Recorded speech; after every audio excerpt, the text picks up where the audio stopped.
Hi, my name's Jane Woodford. I work with a small educational foundation, the Academic Study Group on Israel and the Middle East, or ASG for short. Some years ago, I attended a course at a museum in Jerusalem.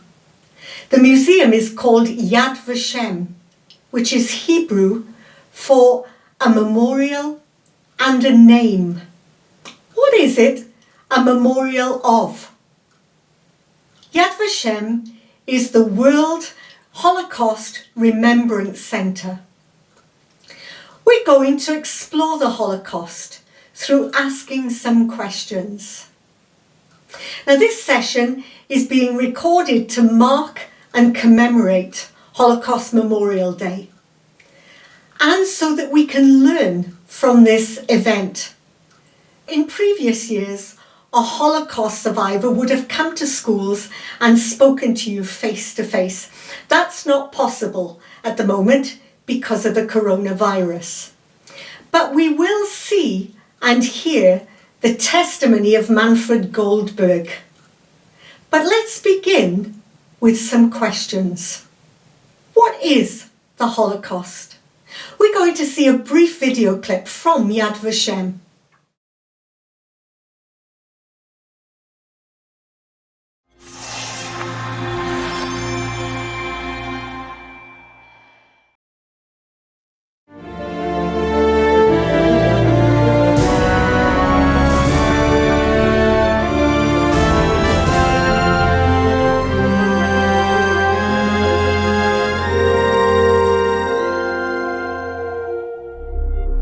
The Holocaust was the Nazis' attempt to murder the Jewish people, first in Europe and ultimately everywhere in the world if they could, based on their racist anti-Semitic ideology which saw the Jews as an ultimate evil.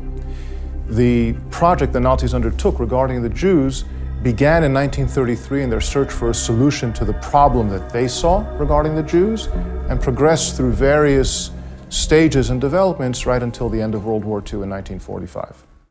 The Holocaust, also known as the Shoah, was the World War II genocide of European Jews. Between 1941 and 1945, across German-occupied Europe, the Nazis and their collaborators systematically murdered some 6 million Jews, almost 2/3 of Europe's Jewish population. Let's come to our second question. What happened? We need to go back to the end of World War I and the signing of the formal peace treaty in 1919. That was the Treaty of Versailles. In the Treaty of Versailles, there was a war guilt clause. Germany had to accept complete responsibility for the war. There were economic and military limitations placed on them and financial penalties to be paid. The reaction to this in Germany was that extremist groups and political parties were formed. In 1919, Anton Drexler formed the German Workers' Party. They were very opposed to the Treaty of Versailles, extremely nationalistic and anti-Semitic. In 1920, the party changed its name and became the National Socialist German Workers' Party. Adolf Hitler, twice wounded in World War I, joined the German Workers' Party and its committee. He was its main spokesperson and in 1921 became the leader. In 1933, the Nazi Party came to power. In 1935, the party passed the Nuremberg Laws. These laws stripped the Jews of their citizenship, banned intermarriage and relations between Jews and non-Jews. On the 9th of November 1938, Kristallnacht took place, or the Night of the Broken Glass.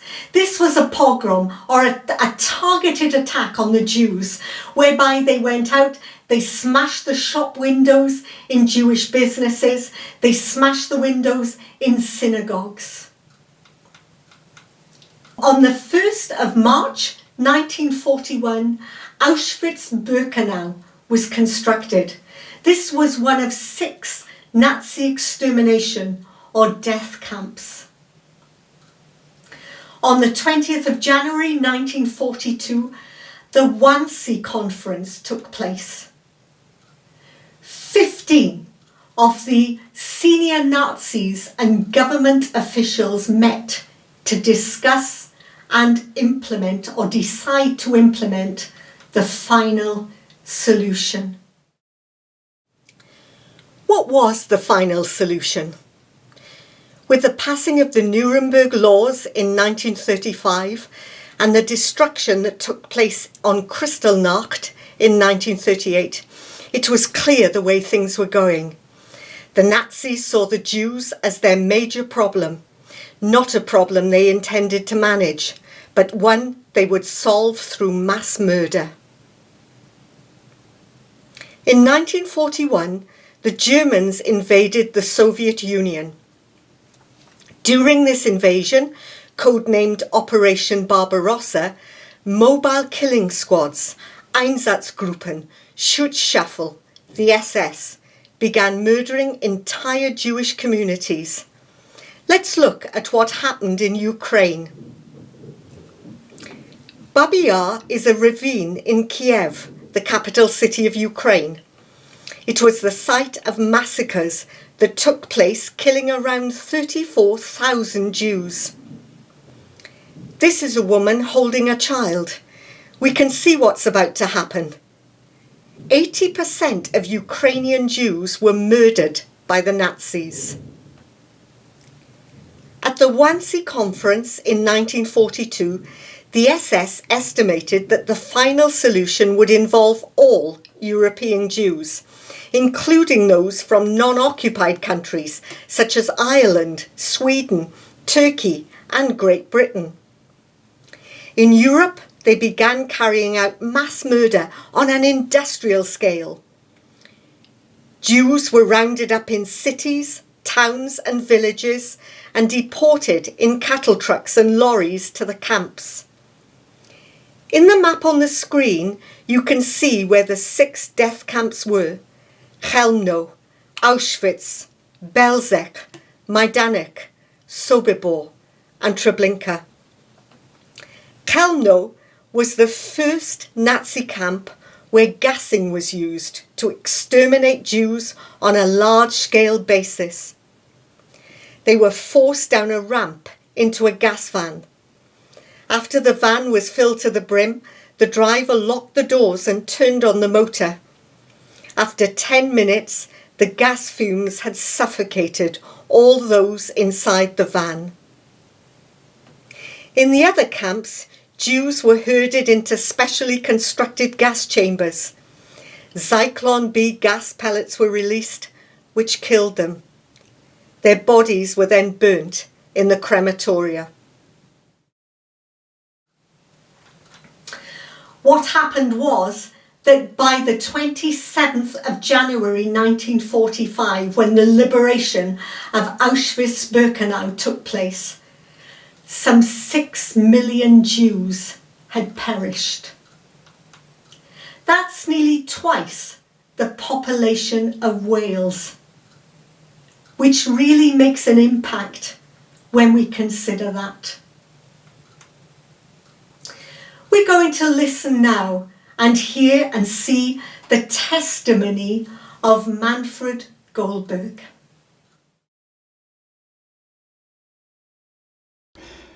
I was born in Germany, a small town of 250,000 inhabitants, of whom around 5,000 were Jewish.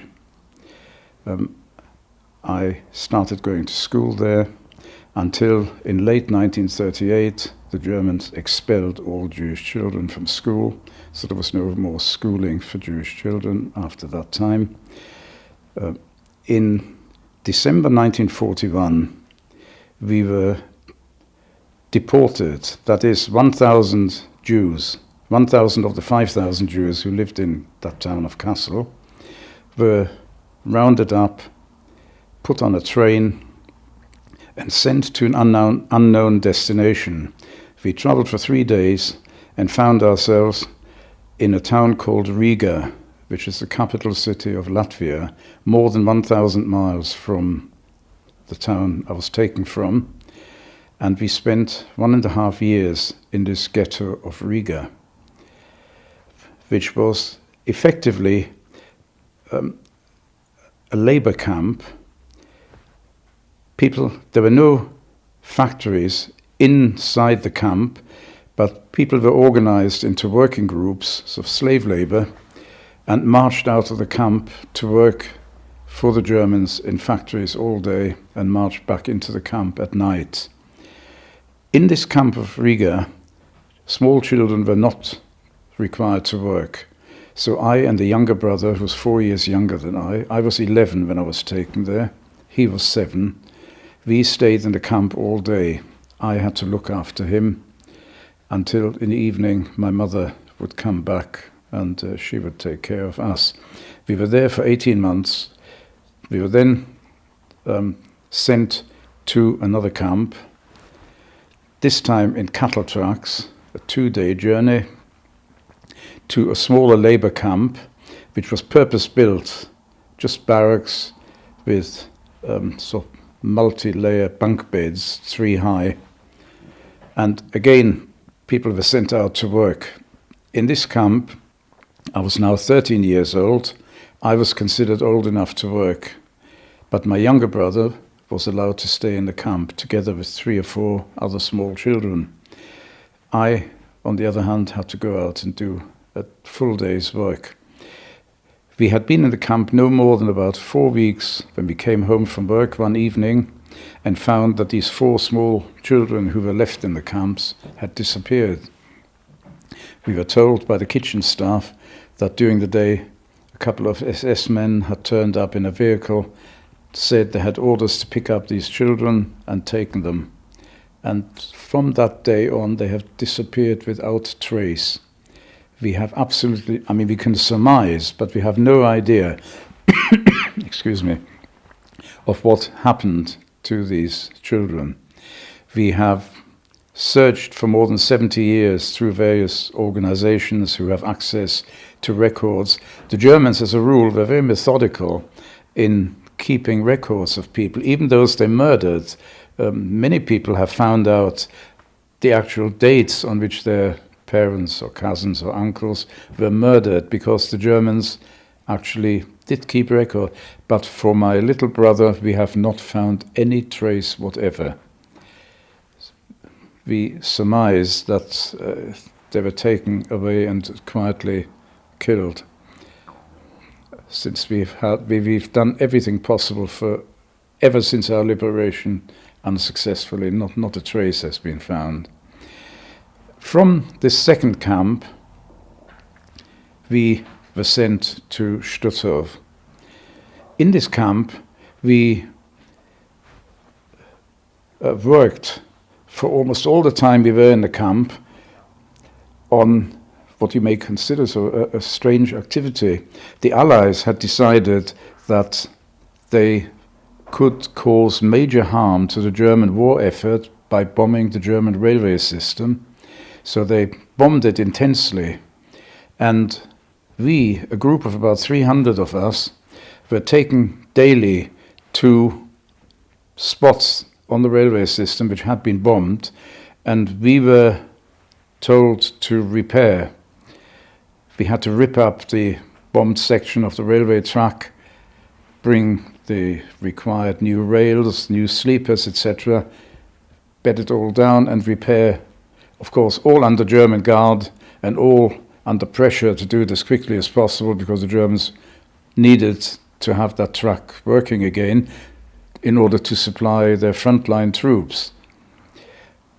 And it was possibly the skill we acquired which helped us to survive, because when we were sent to Stutthof, which by now had become more or less an extermination camp, we were told that our group of 300 were in Stutthof only in transit. We were being sent to another labor camp where we would continue the work in which we had become fairly skilled, i.e. repairing, because the bomb damage to the railway system was spread over a large part of Germany, wherever the Allies thought the lines were being used for supplying German war effort, German troops, they would bomb. So this next camp we were sent to was a camp called Stolp, which was located near an extremely busy railway junction, and our group of 300 were put to work repairing the bomb-damaged lines again. And as we repaired them, they or nearby were damaged again, so there was non-stop work for us. Except, of course, we were being starved. When I say starved, I mean food was uppermost in our minds from the moment we woke until we went to bed. In the mornings, we were given a cup of some warm substitute coffee and a little chunk of bread, and that was it for the day. In the evening, if we were lucky, we had been given a tin can. We had to line up. At the end of the front of the line, there would be sort of a large pot of some stew, mainly coloured water, but if you were lucky, you'd manage to get a scrap of potato or carrot floating around in it. And as you reached the front of the queue, you had to give your number. Names were non-existent in the camps. Each one of us were given a number right at the beginning of our in the Riga ghetto, and that number remained with us through 3.5 years in the camps. 56478 was my number. I remember it to this day. As you reached the front, you said 56478, and you were given a ladle full of this broth, and that was your food for the day. Because it was such a busy railway junction, there was a lot of rail traffic, remarkably busy. Trains were coming in, being shunted, wagons decoupled, coupled onto other trains. There was a lot of activity. And we heard on the grapevine, there was a rumor that some of these wagons contained food, but they were all locked. And the Germans issued a warning: if these wagons are interfered with, the penalty is death. Nevertheless, one evening, some men, not I was still a child, but some men actually broke into one of these and stole some food. The Germans decided they had to make an example of this. They entered the camp. I'm not sure whether they found the culprits, but they took away 8 men who they said were the culprits. And these men disappeared for some time. But what happened was that in the middle of the camp, they erected an enormous gallows with 8 nooses. And one day we were all stopped from going to work. We had to assemble around this large gallows, and we had to watch these 8 men being hanged one by one. And in fact, they went even further than that. They made German guards with rifles over their shoulder mingle among us. And if they caught anyone closing their eyes or looking away, you were rifle butted and warned, unless you keep your eyes on this spectacle, you'll be next.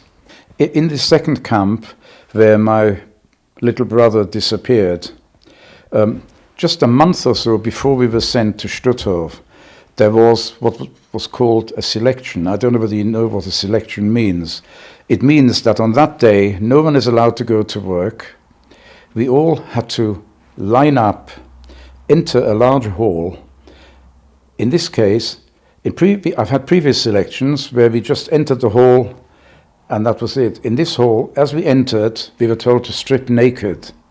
And then in our naked state, both men and women had to shuffle forward in single file to the far end of a large hall, at the end of which sat an SS officer on a raised podium, holding what appeared to be sort of a conductor's baton in his hand.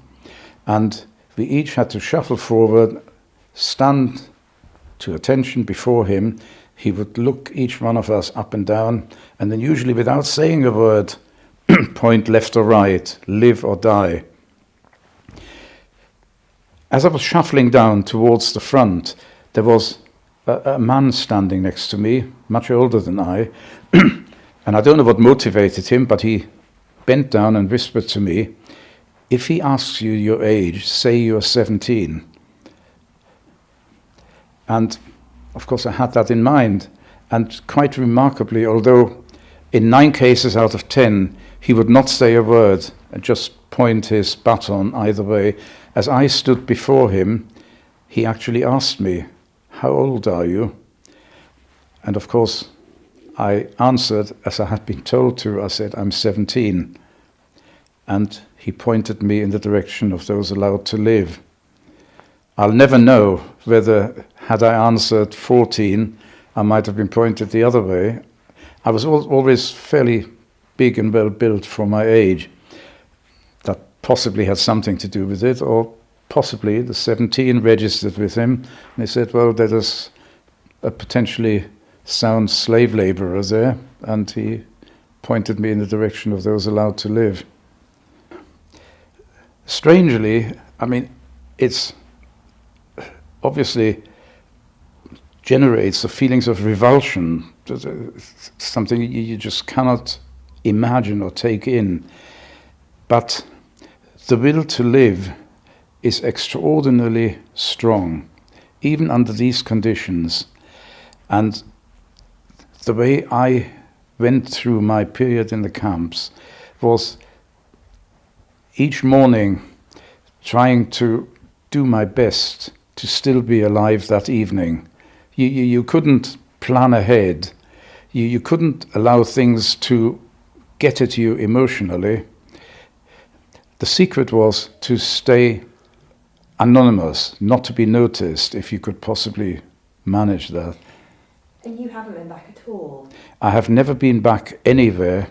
I have been in 6 different camps. Some of them were small labor camps. They have disappeared without trace. I wouldn't be able to find them again. They were purpose-built barracks. They were dismantled at the end of the war, and they just don't exist. There is no trace. But the larger camps, I have never been back. I've not set foot in Germany since I came to England. To many people, both youngsters and adults, the Holocaust is just something that happened. People don't really think too deeply about it. It's something that happened to other people. Well, okay, they're tough. They probably suffered, but things happen in this world which we don't like, and that was one of them. And I know from experience that when you address a group of school students, it has a remarkable effect on them. I've had responses, letters written to me, which make it clear that history lessons on the Holocaust are dull and not terribly interesting, but listening to an account given by a survivor in the first person has a remarkable effect on people. And many of the letters tell me that they will not forget what they heard from me for the rest of their lives. And secondly, I think it is important to do what we can. This is only a drop in the ocean each one of us can do, but maybe collectively we will have a little success. We cannot leave the field free to Holocaust deniers. It is quite remarkable that Holocaust denial has become a thriving industry. There are hundreds of people around, and the social sites, in some ways, have to take a lot of blame for not stopping them, publicizing their extraordinary, distorted views. We can't imagine what it must have been like for Manfred, just 11 years old, to suffer as he did. There are young people today whose families were affected by the events of the Holocaust. Let's look at our next slide. We've got 4 young people here. On the left are Arik and Avital. On the right are Idan and Ayelet. They came to the UK as two separate Israeli youth delegations.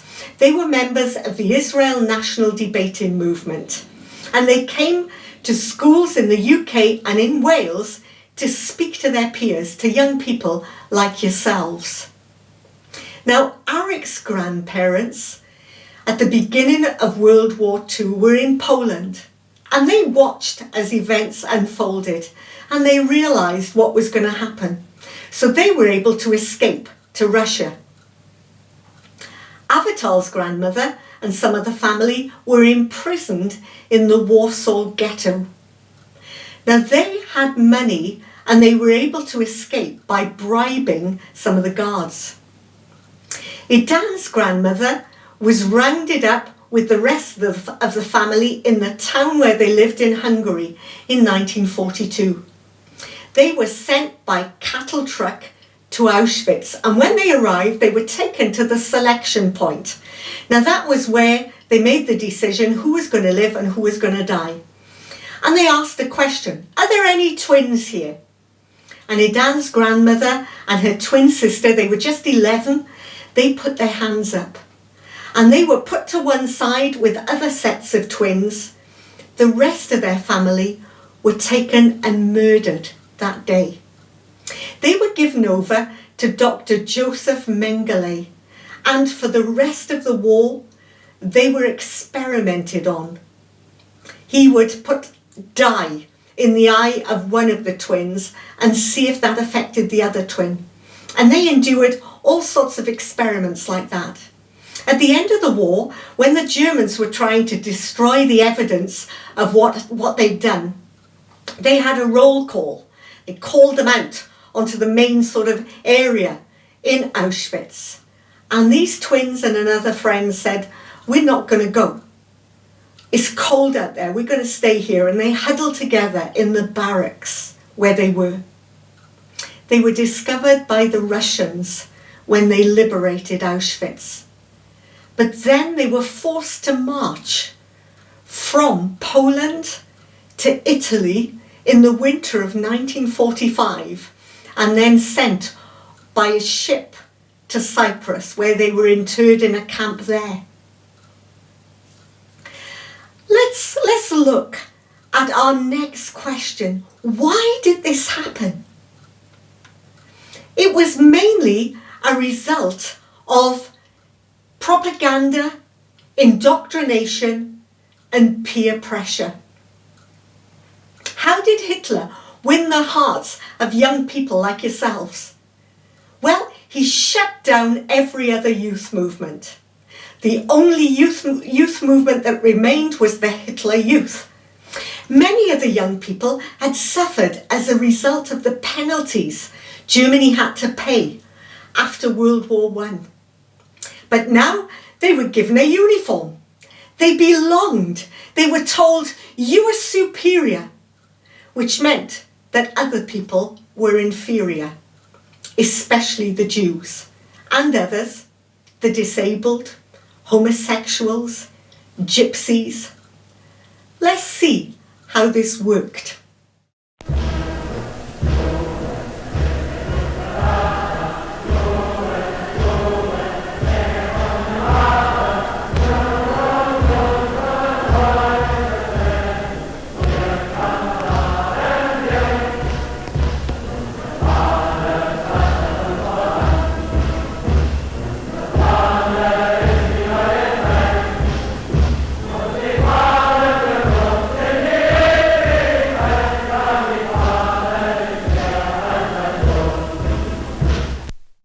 Now, the effect of the propaganda just fueled anti-Semitism more and more.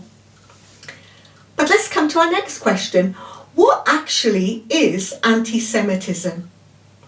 Now, the former chief rabbi, Lord Jonathan Sacks, he's recently died, but before he died, he made this video kind of cartoon clip on what anti-Semitism is, and he likens it to a mutating virus. Now we know all about that at the moment as we're struggling with the coronavirus.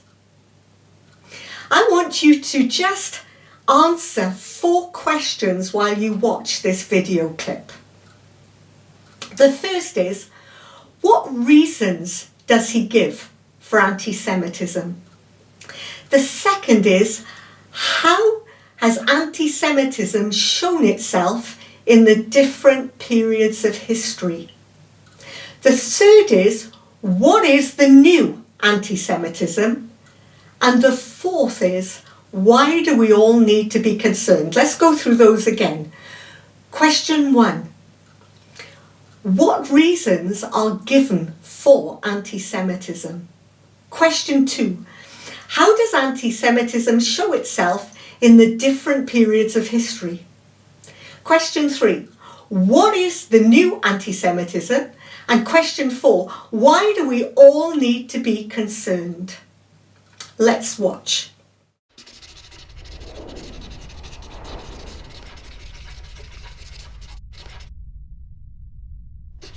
Within living memory of the Holocaust, after which the world said it would never happen again, anti-Semitism has returned. But what is anti-Semitism? And why should its return be cause for grave concern, not only for Jews, but for all of us? Historically, anti-Semitism has been hard to define because it expresses itself in such contradictory ways. Before the Holocaust, Jews were hated because they were poor and because they were rich, because they were communists and because they were capitalists, because they kept to themselves and because they infiltrated everywhere, because they clung to ancient religious beliefs, and because they were rootless cosmopolitans who believed nothing. So what is anti-Semitism? Let's be clear, not liking people because they're different isn't anti-Semitism, it's xenophobia. Criticizing Israel isn't anti-Semitism, it's part of the democratic process, and Israel is a democracy. Anti-Semitism is something much more dangerous. It means persecuting Jews and denying them the right to exist collectively as Jews with the same rights as everyone else. It's a prejudice that, like a virus, has survived over time by mutating. So in the Middle Ages, Jews were persecuted because of their religion. In the 19th and 20th centuries, they were reviled because of their race. Today, Jews are attacked because of the existence of their nation-state, Israel. Denying Israel's right to exist is the new anti-Semitism. And just as anti-Semitism has mutated, so has its legitimation.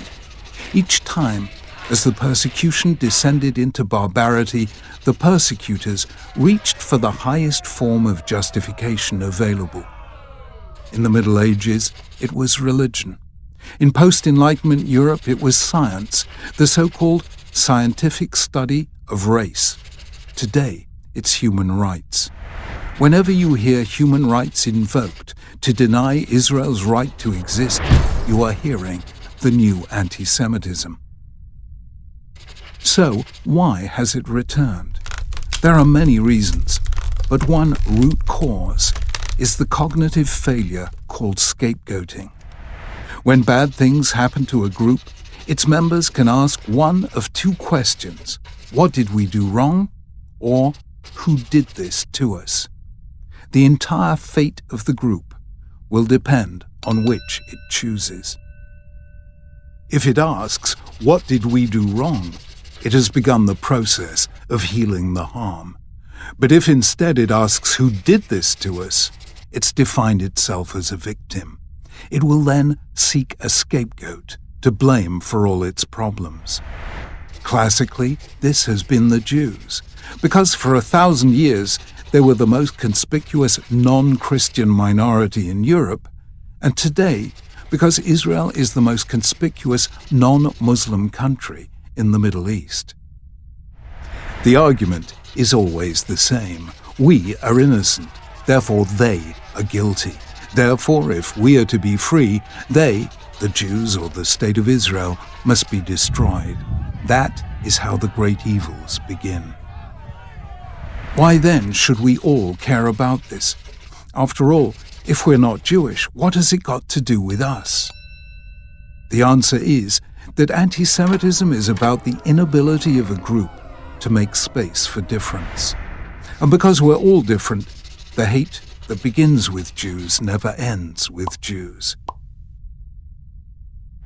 It wasn't Jews alone who suffered under Hitler. It wasn't Jews alone who suffered under Stalin. It isn't Jews alone who suffer under the radical Islamists and others who deny Israel's right to exist. Anti-Semitism is the world's most reliable early warning sign of a major threat to freedom, humanity, and the dignity of difference. It matters to all of us, which is why we must fight it together.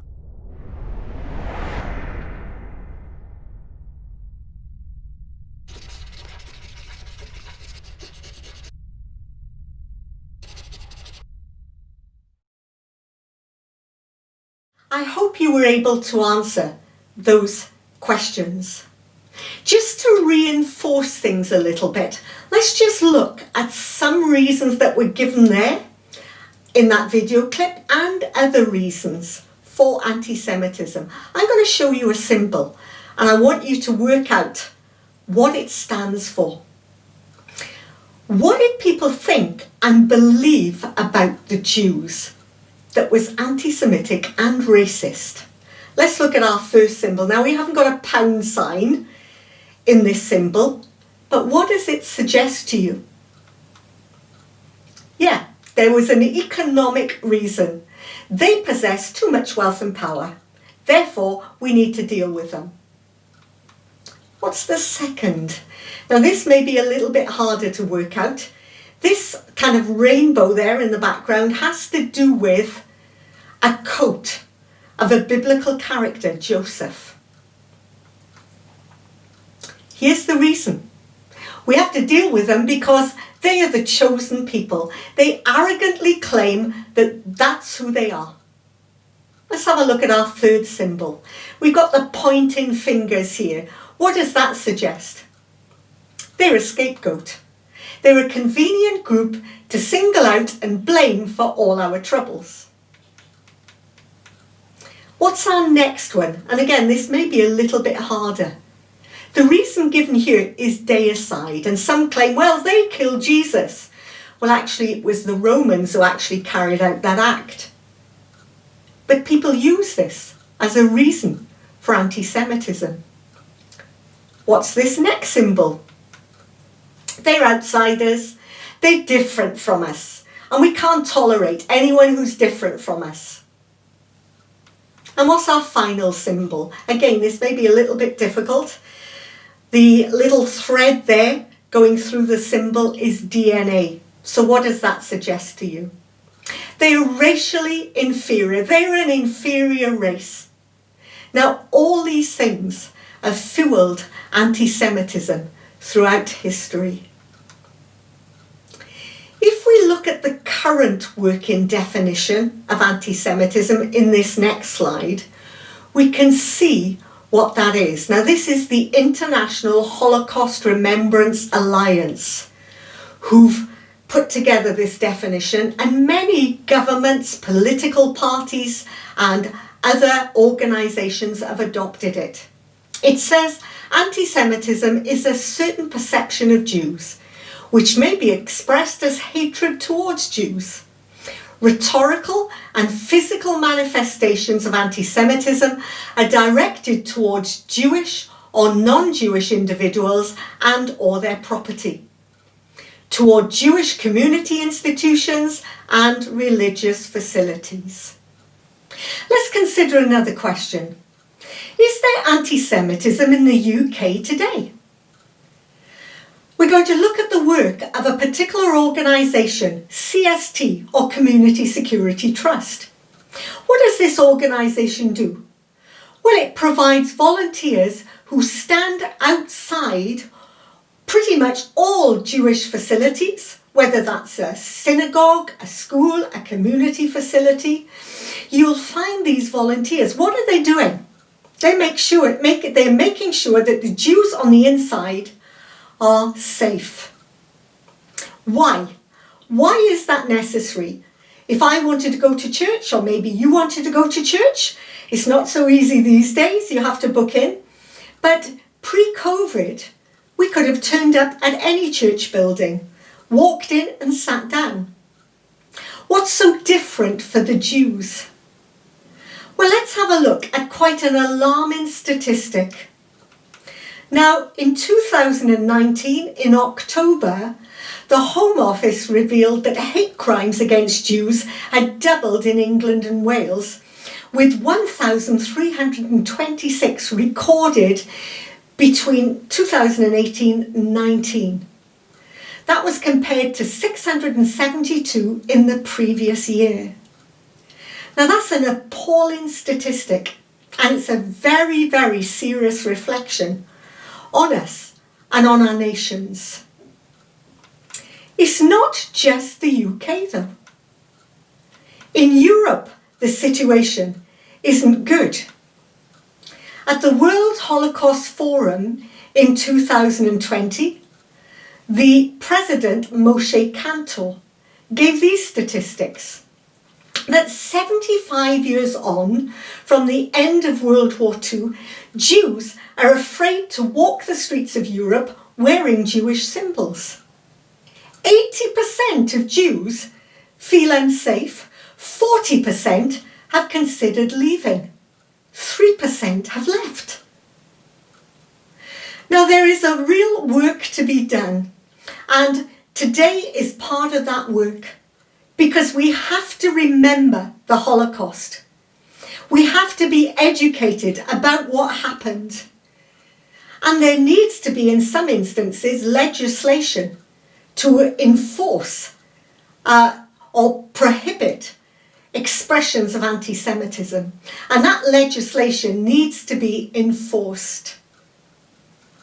But let's look at ourselves for a little while.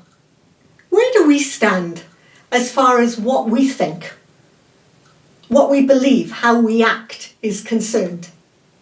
We've seen the power of propaganda, indoctrination, and peer pressure. But what about us? Where do we get our thoughts and beliefs from? Here we've got a scale of 1 to 10.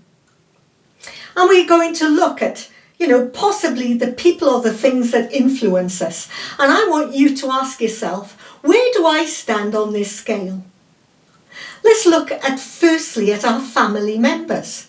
If 1 means, they don't shape our thoughts at all, and 10 means they have a huge role in shaping my thoughts, give yourself a number on that scale. What about your friends? What role do they play? Scale of 1 to 10. What about social media? How does that influence me? What about teachers in the school situation? How much of an influence are they on what I think, what I believe, how I act? What about what I watch perhaps on YouTube? Or is there someone else or something else, some other channel that has an impact on me? It's good to ask ourselves these questions. It's also good to just filter what we hear and what we are told, and perhaps think about it, do our own bits of research. Is this true? But one thing is really important, and I hope at the end of this session now, that we have remembered, that we have learned, but that perhaps as far as we are concerned, we've made that decision. Never again, in terms of anything like this happening again. It's never again. I'm going to leave you with that thought.